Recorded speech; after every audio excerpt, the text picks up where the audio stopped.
Gracia y paz. Bienvenidos al plan de lectura Por amor a su palabra. Una lectura bíblica para cada día del año en la versión Nueva Traducción Viviente. Hoy es 28 de marzo. Iniciamos nuestro plan de lectura en Éxodo capítulo 39. Este capítulo nos cuenta la terminación de la obra del tabernáculo después de resumir las características de las vestiduras sacerdotales. Continuaremos nuestra lectura en el Nuevo Testamento, en el Evangelio de Juan capítulo 18. Ya camino de la cruz, nuestro Salvador será detenido en Getsemaní. Comparecerá ante los sumos sacerdotes y el procurador romano Poncio Pilato. Volveremos al Antiguo Testamento y seguimos escuchando palabras de sabiduría a través de Proverbios capítulo 15. Culminaremos nuestra lectura el día de hoy en la carta de Pablo a los Filipenses capítulo 2. Pablo convocará a la unidad y a la humildad, basado en el glorioso ejemplo del Señor Jesús. Exhortará a la diligencia de la seriedad en la vida cristiana y escucharemos la recomendación de dos obreros de valor, Timoteo y Epafrodito. Y así damos inicio en Éxodo capítulo 39. Escuchemos. Los artesanos confeccionaron hermosas vestiduras sagradas de tela azul, púrpura y escarlata para que Aarón las usara al ministrar en el lugar santo, tal como el Señor le había ordenado a Moisés. Bezalel hizo el efod de lino de tejido fino y lo bordó con oro e hilo azul, púrpura y escarlata. Para hacer hilo de oro, trabajó a martillo finas láminas de oro y luego las cortó en hilos finos. Con mucho cuidado y gran habilidad, lo bordó en el lino fino junto con el hilo azul, púrpura y escarlata. El efod constaba de 2 piezas, al frente y a la espalda, unidas en los hombros por 2 hombreras.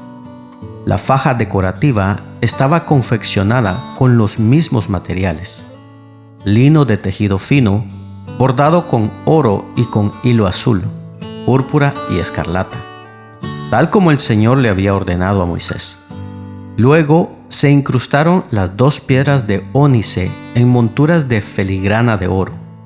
Las piedras tenían grabados los nombres de las tribus de Israel como se graba un sello. Bezalel fijó las 2 piedras sobre las sombreras del efod, pues eran un recordatorio de que el sacerdote representaba al pueblo de Israel. Todo se realizó tal como el Señor le había ordenado a Moisés. Bezalel hizo el pectoral con mucho cuidado y con gran habilidad.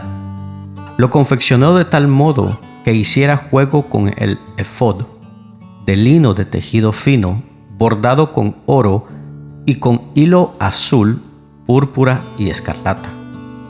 Hizo el pectoral de una sola pieza de tela, doblada en forma de bolsa cuadrada, de 23 centímetros de cada lado. Sobre el pectoral incrustaron 4 hileras de piedras preciosas. La primera hilera tenía una cornalina roja, un peridoto de color verde pálido y una esmeralda. La segunda hilera estaba compuesta por una turquesa, un lapislázuli de color azul y una adularia blanca. La tercera hilera consistía en un jacinto anaranjado, un ágata y una amistata púrpura. La cuarta hilera estaba formada por un berilo azul y verde, un ónice y un jaspe verde. Todas estas piedras estaban incrustadas en filigranas de oro. Cada piedra representaba a uno de los hijos de Israel, y el nombre de la tribu que representaba estaba grabado en ella como un sello. Para fijar el pectoral al efod, prepararon cordones trenzados de hilo de oro puro. También hicieron 2 monturas de filigrana de oro y 2 anillos de oro, y los fijaron a las esquinas superiores del pectoral. Luego ataron los 2 cordones de oro a los anillos colgados en el pectoral. También ataron los otros extremos de los cordones a las monturas de oro que iban sobre las hombreras del efod. Después hicieron otros 2 anillos de oro y los fijaron a los bordes interiores del pectoral, junto al efod. Luego hicieron otros 2 anillos de oro y los fijaron a la parte delantera del efod, debajo de las hombreras, justo encima del nudo donde la faja decorativa se ciñe al efod. Después sujetaron con cordones azules los anillos inferiores del pectoral a los anillos del efod. De este modo, el pectoral quedaba firmemente unido al efod por encima de la faja decorativa. Todo se realizó tal como el Señor le había ordenado a Moisés. Bezalel confeccionó de una sola pieza de tela azul el manto que se usa con el efod, con una abertura en el centro por donde Aarón pudiera meter la cabeza. Reforzó la abertura con un cuello tejido para evitar que se rasgara. Hicieron granadas de hilo azul, púrpura y escarlata, y las sujetaron al borde del manto. También hicieron campanillas de oro puro y las colocaron entre las granadas, a lo largo del borde, de modo que las campanillas y las granadas quedaron en forma alternada por todo el borde. El sacerdote llevaba puesto el manto cada vez que oficiaba delante del Señor, tal como el Señor le había ordenado a Moisés. Confeccionaron túnicas de tela de lino fino para Aarón y sus hijos. Hicieron el turbante y los gorros especiales de lino fino. También hicieron la ropa interior de lino de tejido fino. Las fajas las hicieron de lino de tejido fino y bordadas con hilo azul, púrpura y escarlata, tal como el Señor le había ordenado a Moisés. Por último, hicieron el medallón sagrado, la insignia de santidad, de oro puro. Lo grabaron como un sello con las palabras «Santo para el Señor». Con un cordón azul sujetaron el medallón al turbante de Aarón, tal como el Señor le había ordenado a Moisés. Por fin el tabernáculo quedó terminado. Los israelitas hicieron todo tal como el Señor le había ordenado a Moisés y presentaron a Moisés el tabernáculo completo, la carpa sagrada con todo su mobiliario, los broches, los soportes, los travesaños, los postes y las bases, las cubiertas para el tabernáculo de pieles de carnero curtidas y cuero de cabra de la mejor calidad, la cortina interior que protege el arca del pacto y las varas para transportarla, la tapa del arca, el lugar de la expiación, la mesa y todos sus utensilios, el pan de la presencia, el candelabro de oro puro con sus copas simétricas para las lámparas, todos los accesorios y el aceite de oliva para la iluminación, el altar de oro, el aceite de la unción y el incienso aromático, la cortina para la entrada de la carpa sagrada, el altar de bronce, la rejilla de bronce, las varas para transportarlo y sus utensilios, el lavamanos con su base, las cortinas para las paredes del atrio, los postes y sus bases, la cortina para la entrada del atrio, las cuerdas y las estacas, todo el mobiliario para usar durante la adoración en el tabernáculo, las vestiduras finamente confeccionadas para los sacerdotes, las cuales usaban mientras servían en el lugar santo, las vestiduras sagradas para el sacerdote Aarón y las vestiduras que sus hijos llevaban puestas cuando ministraban como sacerdotes. Así que los israelitas siguieron todas las instrucciones que el Señor le había dado a Moisés. Luego Moisés revisó todo el trabajo. Cuando verificó que todo se había llevado a cabo tal como el Señor le había ordenado, los bendijo. Continuamos nuestra lectura en el Nuevo Testamento. El Evangelio de Juan, capítulo 18. Escuchemos. Después de decir esas cosas, Jesús cruzó el valle de Cedrón con sus discípulos y entró en un huerto de olivos. Judas, el traidor, conocía ese lugar, porque Jesús solía reunirse allí con sus discípulos. Los principales sacerdotes y los fariseos le habían dado a Judas un grupo de soldados romanos y guardias del templo para que lo acompañaran. Llegaron al huerto de olivos con antorchas encendidas, linternas y armas. Jesús ya sabía todo lo que le iba a suceder, así que salió al encuentro de ellos. ¿A quién buscan?, les preguntó. A Jesús de Nazaret, contestaron. Yo soy, dijo Jesús. Judas, el que lo traicionó, estaba con ellos. Cuando Jesús dijo, yo soy, todos se retrocedieron y cayeron al suelo. Una vez más les preguntó, ¿a quién buscan? Y nuevamente ellos contestaron, a Jesús de Nazaret. Ya les dije que yo soy, dijo Jesús. Ya que soy la persona a quien buscan, dejen que los demás se vayan. Lo hizo para que se cumplieran sus propias palabras. No perdí ni a uno solo de los que me diste. Entonces Simón Pedro sacó una espada y le cortó la oreja derecha a Malco, un esclavo del sumo sacerdote. Pero Jesús le dijo a Pedro, mete tu espada en la vaina. ¿Acaso no voy a beber de la copa de sufrimiento que me ha dado el Padre? Así que los soldados, el oficial que los comandaba y los guardias del templo arrestaron a Jesús y lo ataron. Primero lo llevaron ante Anás, ya que era el suegro de Caifás, quien era sumo sacerdote en ese momento.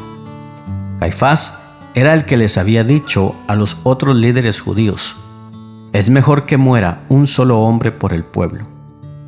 Simón Pedro y otro discípulo siguieron a Jesús. Ese otro discípulo conocía al sumo sacerdote, así que le permitieron entrar con Jesús al patio del sumo sacerdote. Pedro tuvo que quedarse afuera, junto a la puerta. Entonces el discípulo que conocía al sumo sacerdote habló con la mujer que cuidaba la puerta, y ella dejó entrar a Pedro. La mujer le preguntó a Pedro, ¿no eres tú también uno de los discípulos de ese hombre? No, le contestó Pedro, no lo soy.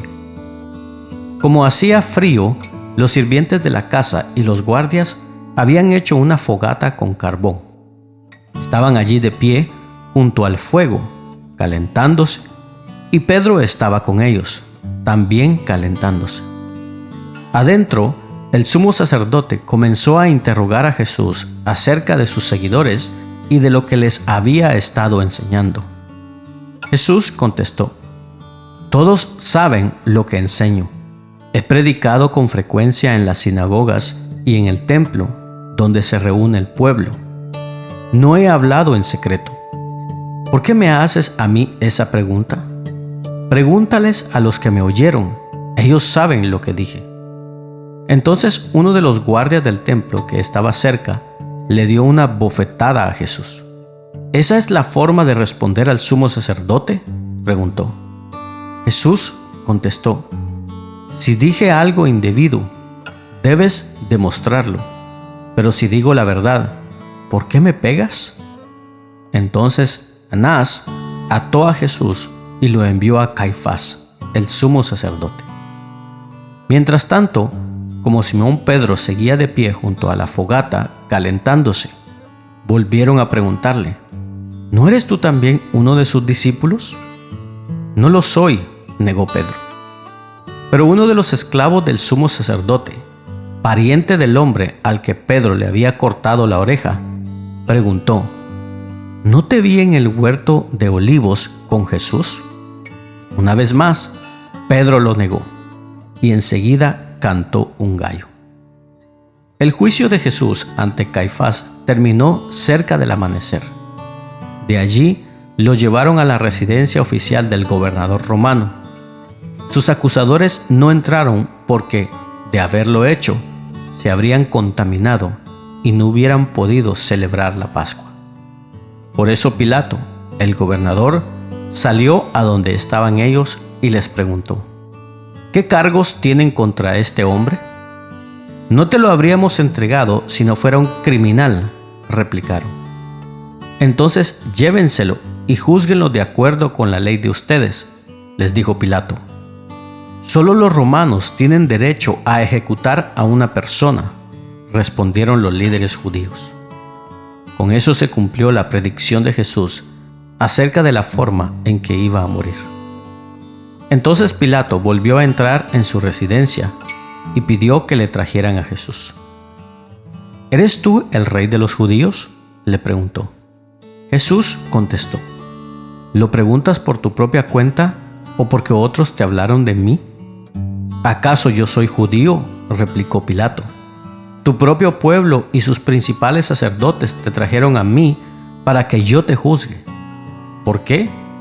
¿Qué has hecho? Jesús contestó: mi reino no es un reino terrenal. Si lo fuera, mis seguidores lucharían para impedir que yo sea entregado a los líderes judíos. Pero mi reino no es de este mundo. Pilato le dijo: ¿entonces eres un rey? Tú dices que soy un rey, contestó Jesús. En realidad, yo nací y vine al mundo para dar testimonio de la verdad. Todos los que aman la verdad reconocen que lo que digo es cierto. ¿Qué es la verdad?, preguntó Pilato. Entonces salió de nuevo a donde estaba el pueblo y dijo: este hombre no es culpable de ningún delito. Pero ustedes tienen la costumbre de pedirme cada año que ponga en libertad a un preso durante la Pascua. ¿Quieren que deje en libertad a ese rey de los judíos?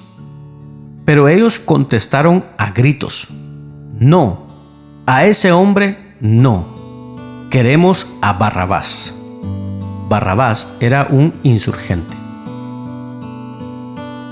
Regresamos al Antiguo Testamento y sigamos escuchando palabras de sabiduría a través de Proverbios capítulo 15. Escuchemos. La respuesta apacible desvía el enojo, pero las palabras ásperas encienden los ánimos. La lengua de los sabios hace que el conocimiento sea atractivo, pero la boca de un necio escupe tonterías. Los ojos del Señor están en todo lugar, vigilando tanto a los malos como a los buenos. Las palabras suaves son como un árbol de vida. La lengua engañosa destruye el espíritu. Solo un necio desprecia la disciplina de sus padres. El que aprende de la corrección es sabio. En la casa del justo hay tesoros, pero las ganancias del perverso le acarrean dificultades. Los labios del sabio dan buenos consejos. El corazón del necio no tiene nada que ofrecer. El Señor detesta el sacrificio de los perversos, pero se deleita con las oraciones de los íntegros. El Señor detesta el camino de los perversos, pero ama a quienes siguen la justicia. El que abandona el buen camino será severamente disciplinado. El que odia la corrección morirá. Ni la muerte ni la destrucción ocultan secretos al Señor, mucho menos el corazón humano. Los burlones odian ser corregidos, por eso se alejan de los sabios. El corazón contento alegra el rostro, el corazón quebrantado destruye el espíritu. El sabio tiene hambre de conocimiento, mientras que el necio se alimenta de basura. Para el abatido, cada día acarrea dificultades. Para el de corazón feliz, la vida es un banquete continuo. Más vale tener poco con el temor del Señor que tener grandes tesoros y vivir llenos de angustia. Un plato de verduras con alguien que amas es mejor que carne asada con alguien que odias. El que pierde los estribos con facilidad provoca peleas. El que se mantiene sereno las detiene. El camino de los perezosos está obstruido por espinas, pero la senda de los íntegros es una carretera despejada. Los hijos sensatos traen alegría a su padre. Los hijos necios desprecian a su madre. La necedad alegra a los que les falta juicio. La persona sensata permanece en el buen camino. Los planes fracasan por falta de consejo. Muchos consejeros traen éxito. A todo el mundo le gusta una respuesta apropiada. Es hermoso decir lo correcto en el momento oportuno. Para los sabios, el camino de la vida avanza hacia arriba. Ellos dejan la tumba atrás. El Señor derriba la casa de los orgullosos, pero protege la propiedad de las viudas. El Señor detesta los planes perversos, pero se deleita en las palabras puras. El avaro causa mucho dolor a toda la familia, pero los que odian el soborno vivirán. El corazón del justo piensa bien antes de hablar. La boca de los perversos rebosa de palabras malvadas. El Señor está lejos de los perversos, pero oye las oraciones de los justos.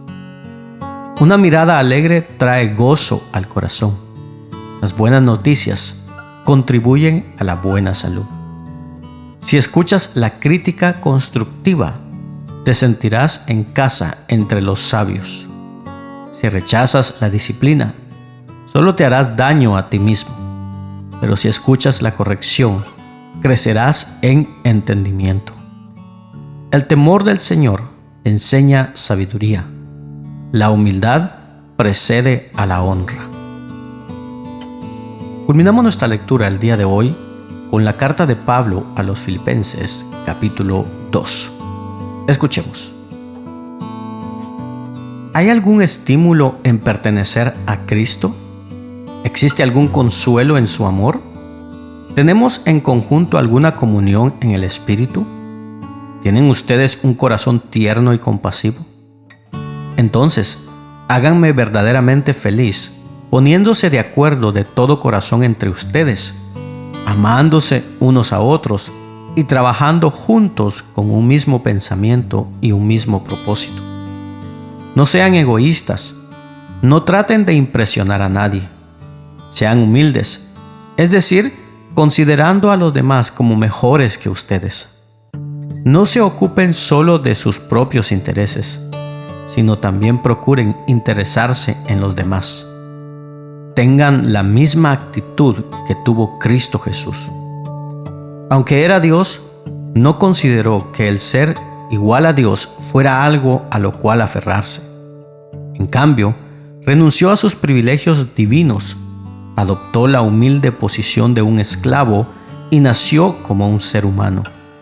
Cuando apareció en forma de hombre, se humilló a sí mismo en obediencia a Dios y murió en una cruz como morían los criminales.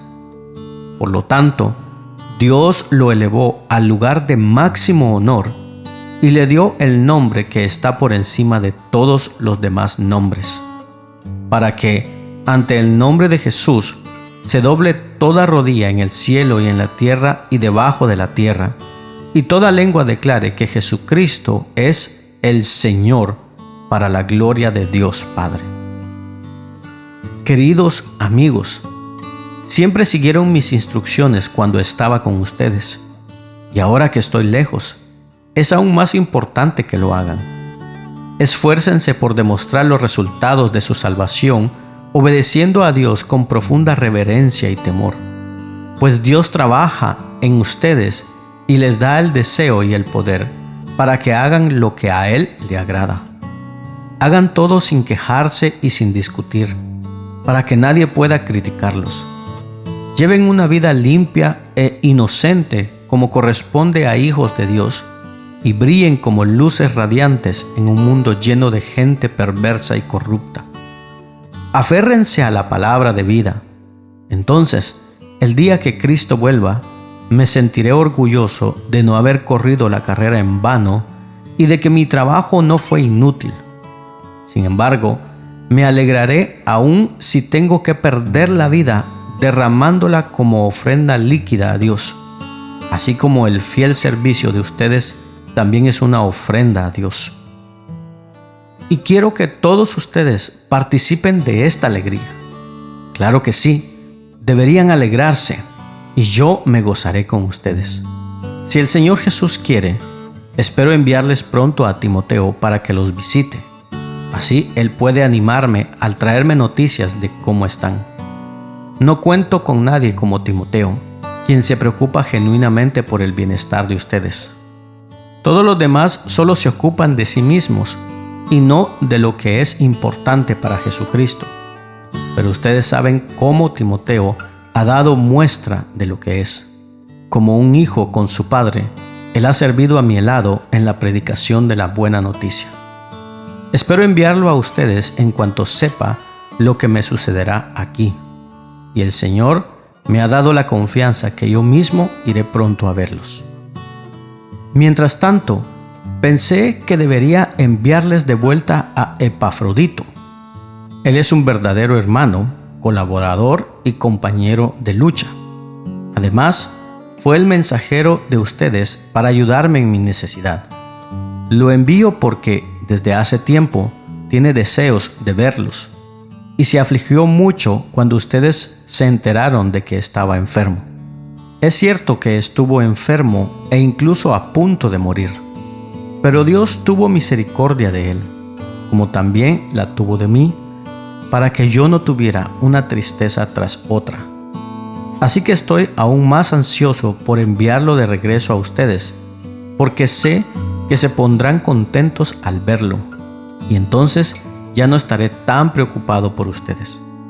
Recíbanlo en el amor del Señor y mucha alegría, y denle el honor que una persona como él merece, pues arriesgó su vida por la obra de Cristo y estuvo al borde de la muerte mientras hacía por mí lo que ustedes no podían desde tan lejos. De esta manera concluye la lectura del día de hoy. Rogamos a Dios que sea de bendición a tu vida. Puedes compartirlo con tus amigos y familiares. No te pierdas el día de mañana este plan de lectura por amor a su palabra. Síguenos en nuestras redes sociales. Que tengas un bendecido día. Y recordamos las palabras de Jesús. Yo soy el camino, la verdad y la vida. Por lo tanto, no hay camino, no hay verdad y no hay vida sino en Jesús.